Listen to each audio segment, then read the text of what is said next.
Сәлеметсіздер ме, құрметті оқырмандар және әріптестер. Елімізде 2021 жыл тәуелсіздік жылы деп жарияланды. Осыған орай бір ел бір кітап республикалық акциясы аясында тәуелсіздігіміздің 30 жылдығына 30 кітап атауымен танымал қазақстандық авторлардың поэзия, проза, драматургия, балалар әдебиеті және аударма сынды 5 жанр бойынша 30 үздік шығарма жалпы халықтық оқуға таңдалды. Осы таңдаулы 30 кітаптар ішінен балалар әдебиеті жанры бойынша тоқталып өтсек.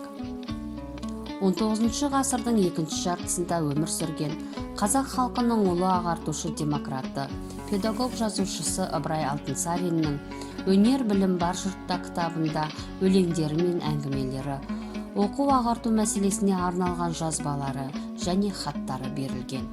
Жинақта бұнымен қатар Ыбырай Алтынсариннің жинап қазақ хрестоматиясында жарияланған ауыз әдебиеті мұнараларының кейбір үлгілері, сондай-ақ ағартушы туралы орыс достарының әріптестерінің естеліктері орын алды. Кітап жоғарғы сынып оқушыларына жалпы оқырман көпшілікке арналған. Бердібек Соқпақбаевтың «Жекпе-жек» повесі. Повестің бас кейіпкері Мұрат. Ауылдық мектептің 5 класс оқушысы. Өз қатарындағы балалар арасында өте нәзік, жиі ауырып қалатын. Сондықтан оны анасы көп балалармен ойнауға жібермейтін.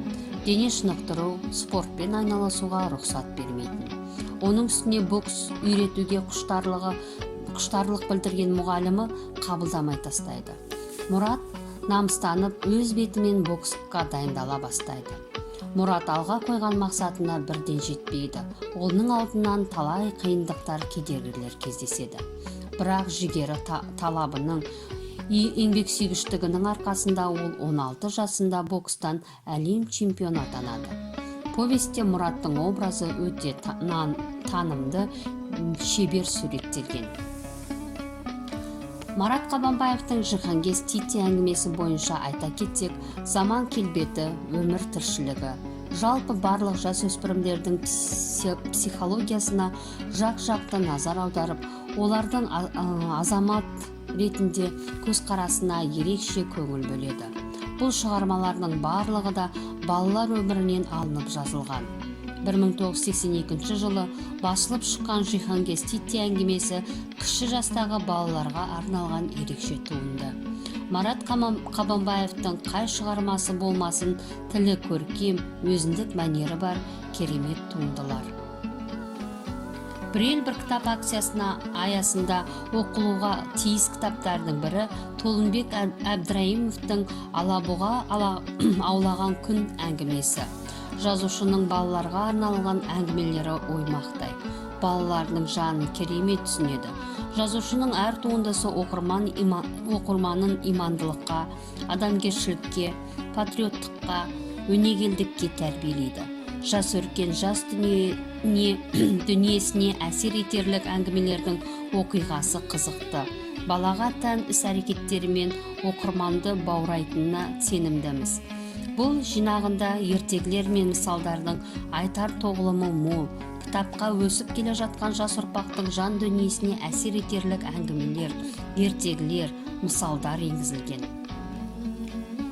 Зира Наурызбаева және Лилия Клаустың «Алтын тостақты іздеу» атты кітабында Бату атты бала мен оның достарының басынан кешкен оқиғалары негізінде ертегі аңыз кейіпкерлері мен тарихи деректер тәуелсіздік кезінің бүгінгі шындығымен байланыстыра суреттелген. Шым-шытырық оқиғалар жанрында жазылған хикаят жас жеткіншек оқырмандарды қызықтырып, қиялына қанат бітірген тартымдылығымен баурайды. Мәди Айымбетовтің «Бар болғаны 14 жас» қазақ әдебиетінде өзіндік орны бар. Суреткерлік әлеуетімен оқырмандарға кеңінен танымал, қаламгердің өткен ғасырдың 70 жылдарынан бастап жарық көрген прозалық шығармалар негізінен повесть пен әңгіме жанрында жазылған. Жазушының балалар мен жасөспірімдер өмірінен жазылған «Бар болған 14 жас» хикаяты тәуелсіздігіміздің 30 жылдығына 30 кітап рухани-мәдени акциясы аясында жалпы халықтық оқуға ұсынылған шығарма. Шығарма 7-ші сынып оқушысы Әділовтың адами болмысының қалыптасуы ерекшеліктері өміршең тартымды оқиғалар арқылы көркем әлі шебер өрнектелген.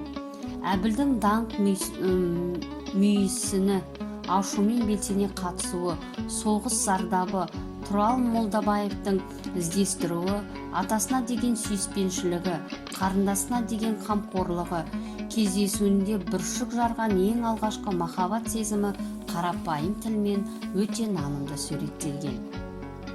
Хикаятты оқып, кіршіксіз таза балалар әлеміне сапар шегіп қайтыңыз, құрметті оқырмандар.